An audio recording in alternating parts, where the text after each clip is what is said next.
las series de True Crime son de las más solicitadas, yo te diría, en el último año. ¿Qué serie de True Crime es la que inauguró todo esto, toda esta fiebre por buscar series de crímenes reales? Para mí es la de Stephen Avery, ¿sí? Making a Murderer, que llegó a la plataforma creo que en el verano de 2016 o a finales de 2015. Bueno, este caso muy conocido que a través de este documental en muchas partes que hizo la plataforma, una serie de muchos capítulos que después sumó segunda temporada. Si no lo vieron, háganlo porque vale la pena. Tiene mucho juicio en el medio, pero creo que cada capítulo y cada momento de juicio es interesante para entender un poco más algo que es inentendible. Y de ahí se abrió una compuerta de un gusto salvaje de consumición, en este caso de consumidores de plataformas, por las series de crímenes reales.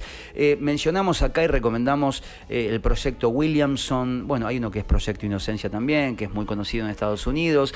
Hablamos del caso de la monja, ¿se acuerdan? No hace mucho tiempo atrás, del Long Shot, El asesino de la escalera, No te metas con los gatos.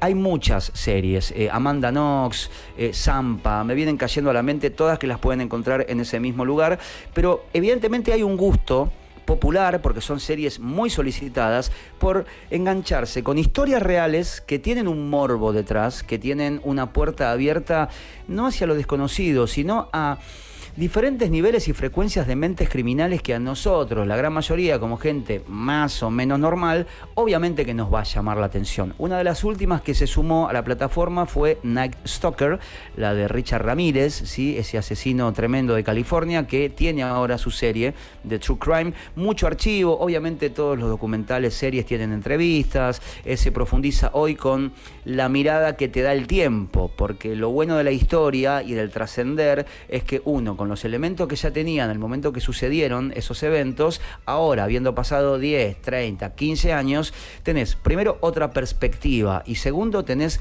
mucho más elementos o armas para poder juzgar, intentar analizar o por lo menos profundizar en alguna historia.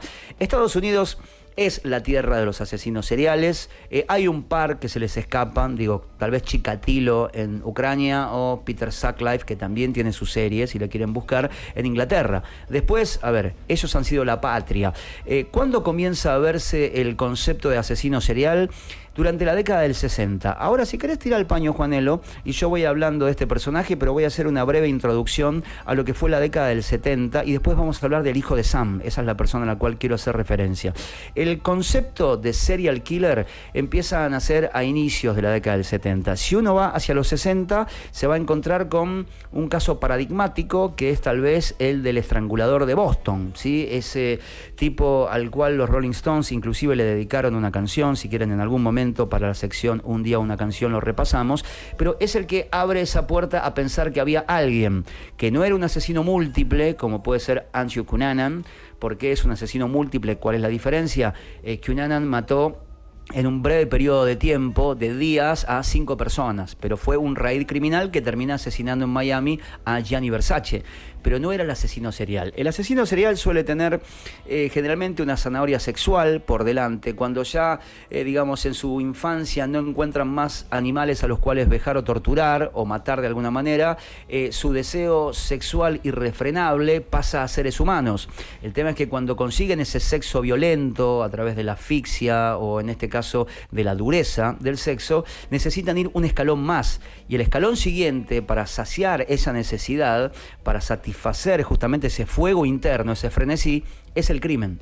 No encuentran otro. El crimen es como la última instancia. Lo que pasa es que cuando encuentran el crimen ya están saciados y no saben qué hacer. Por eso también muchos asesinos seriales vuelven sobre el cadáver que habían ya arrojado en un bosque, donde sea, vuelven incluso a tener relaciones con él como para no olvidar lo que había pasado. Y también dentro de sus patologías muchos de ellos guardan objetos de las víctimas como para poder recordar ese momento y poder regresar a ese instante cuando ellos quisieran, que después termina siendo uno de los motivos a través de los cuales son detenidos, ¿no? Justamente por guardar ropa interior, cadenitas, remeras, collares, etc. etcétera. Albert Di Salvo, el estrangulador de Boston, decía, abre como esta fiebre por la caza y la aparición de los cereales, pero la década del 70 sin dudas es la que predomina en cuanto a la aparición de estos predadores. Uno de ellos, lo había contado hace un tiempo, es Ed Costa, otro puede ser Ed Kemper, que es casi el que inicia la serie Mindhunter, o por lo menos le da un empujón bastante grande. Después tenés a Ted Bundy, que yo lo digo a veces para que se entienda bien como el más lírico, porque era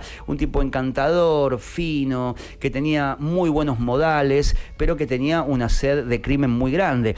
Todos ellos después terminan negando los crímenes que cometieron, y en algún punto, quizás cerca del final de sus vidas, algunos aceptan, pero ya con que un solo crimen pueda ser probado por la justicia, más allá de que hayan matado como 33 personas, en el caso de Ted Bundy, ya son declarados con una pena de muerte, o en este caso puntual con una perpetua, como la que le dieron al hijo de Sam, que se clavó 6 perpetuas encima, y ahora voy a explicar por qué.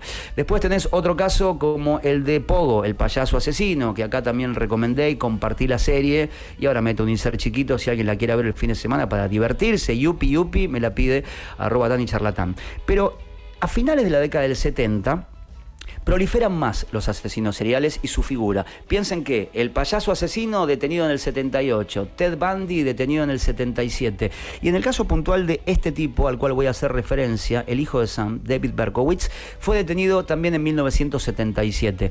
Él tenía un recorrido criminal de unas 6 personas, tenía una metodología muy distinta a la de Richard Ramírez, por ejemplo, o a la de Ted Bundy. Él disparaba a los autos, pero disparaba de lejos. Cuando digo de lejos es 5 metros, 6 metros, 10 metros, no es que se acercaba, un tipo muy cobarde desde ese lugar, y las víctimas no sabían que estaban tal vez besándose en un auto un sábado a la noche, y que podían ser víctimas de este tipo que, como utilizaba un revólver calibre 44, comienza a ser señalado como el asesino del calibre 44. Pero ¿qué es lo que le pasa a David Berkowitz? Lo que le sucede a un montón de asesinos seriales: les gusta el brillo. Les gusta la luz, les gusta la popularidad, y tal vez acceden a través de sus crímenes a espacios de poder que de otra manera, por llevar vidas muy grises y muy ocultas o normales, no podrían llegar de otra forma.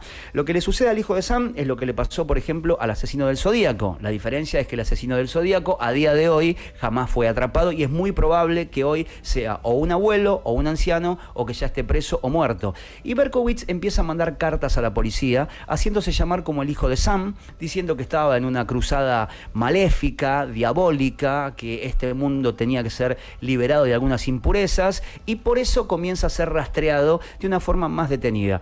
¿Qué sucede? En la década del 70 no teníamos ni la tecnología que tenemos hoy, ni el ADN que tenemos hoy, ni las cámaras de seguridad que tenemos hoy, ni las redes sociales, que es uno de los tantos motivos por los cuales muchos hoy son atrapados o les queda muy poco espacio para poder esconderse. Aparte, si este tipo, supongamos, el hijo de Sam, que vivía en Nueva York, va a hacer un viaje hasta Chicago, mata en Chicago y vuelve a Nueva York, la forma que tenía un departamento de policía de comunicarse con el otro era o a través de un avión o a través de un auto llevando un material.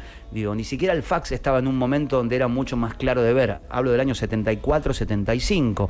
Y fíjense cuál es la explicación que este señor da. Va a ser detenido, no estoy spoileando nada, es un caso paradigmático del mundo de los seriales, después de un apagón gigante que va a sufrir la ciudad de Nueva York en un verano de los más calurosos de la historia, en 1977, que si quieren un día puedo hacer un petit dossier, porque es un momento clave para un montón de cosas. Primero, para esta proliferación de asesinos que aprovechaban el cobijo de la noche y la oscuridad para matar, y por otro lado, porque en ese mismo apagón neoyorquino del año 77, de un verano insufrible, se produce el saqueo a muchos locales o tiendas de electrónica, donde la gente empieza a sacar, más que nada los que estaban en el gueto o en el Bronx, bandejas para pinchar discos, algunos sintetizadores, programas de música. Entonces se encuentran con una chance increíble. Como no podían pagar todas esas bandejas y todo ese instrumental, lo tienen gratis porque lo habían robado. Y parte de la música hip hop que se va a hacer en Nueva York a finales de esa década, justamente tiene su raíz en ese apagón, en ese blackout,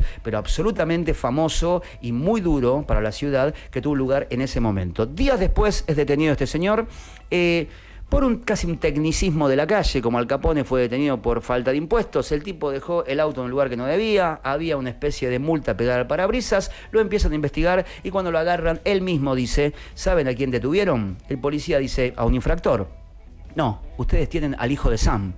En ese momento para la policía cambia todo, condiciones de seguridad, se lo llevan, lo interrogan y después termina con 6 cadenas perpetuas encima.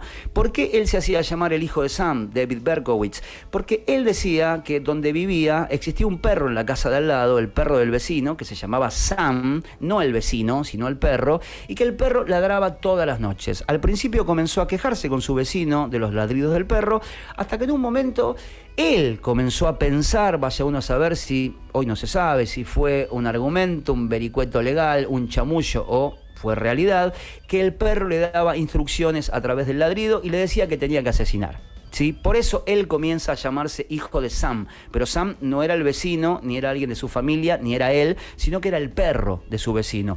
Esa era, digamos, la frágil estructura mental que tenía Berkowitz. Después de ser detenido, tuvo 1 año de raíz delictivo, no mucho más que eso, es encarcelado, a día de hoy está vivo, tiene 67 años, lo estábamos viendo recién, que dio una entrevista hace algunos años, pero es uno de los más emblemáticos. Yo creo que si bien se hizo la serie de Richard Ramírez, se hizo la de Ted Bundy, que es uno de los más importantes por la cantidad de muertes y aparte por el peso histórico que tuvo, uno que es de los más conocidos sin que la gente lo conozca, sin dudas, es el hijo de Sam.